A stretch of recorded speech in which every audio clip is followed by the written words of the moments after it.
বাংলাদেশে আতঙ্কের পরিবেশ থেকে ফিরলেন ডাক্তারি পড়ুয়া। চোপড়া থেকে বাংলাদেশে ডাক্তারি পড়তে গিয়েছিলেন শাহবাজ হোসেন। সংরক্ষণে উত্তাল বাংলাদেশ, কেন্দ্র সরকারের তৎপরতায় ঘরে ফিরলেন চোপড়ার ডাক্তারি পড়ুয়া। প্রিন্সিপাল স্যার যে আছে ওর হচ্ছে খুব একটু ভালো ছিল, সে আমাদেরকে হেল্প দিয়েছিল, মানে ওখান থেকে করেছিল। ইনফ্যাক্ট আমরা একদিনে 60 জন আসছিলাম, খালি ইন্ডিয়ানই ছিল না, সাথে সাথে নেপালিরাও ওখানে।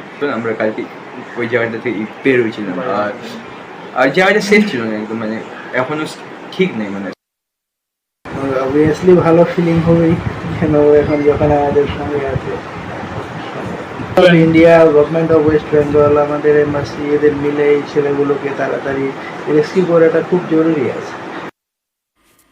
এদিকে বাংলাদেশে পড়তে গিয়ে বিপাকে হরিহর পাড়ার পড়ুয়া। মুর্শিদাবাদের হরিহর পাড়া থেকে বাংলাদেশে ডাক্তারি পড়তে যান নাসিম হাসান। বাংলাদেশের অগ্নিগর্ভ পরিস্থিতিতে সে দেশে আটকে পড়েছে। উৎকণ্ঠায় রয়েছে নাসিমের পরিবার। দ্রুত ছেলে ঘরে ফিরুক চাইছে তার পরিবার। এমবিবিএস পড়ছে ডেল্টা মেডিকেল কলেজ ঢাকা। ওদের ওখানে ইন্টারনেট পুরোপুরি বন্ধ, তারপরে আমাদের তো ফোনে যোগাযোগ নেই সেভাবে, মানে খুব দুশ্চিন্তা আছি। সিকিউরিটি মানে ফোর্স দিয়ে ওদেরকে মানে পৌঁছে দেওয়ার কথা ছিল এয়ারপোর্টে, সেটা ওরা পারেনি।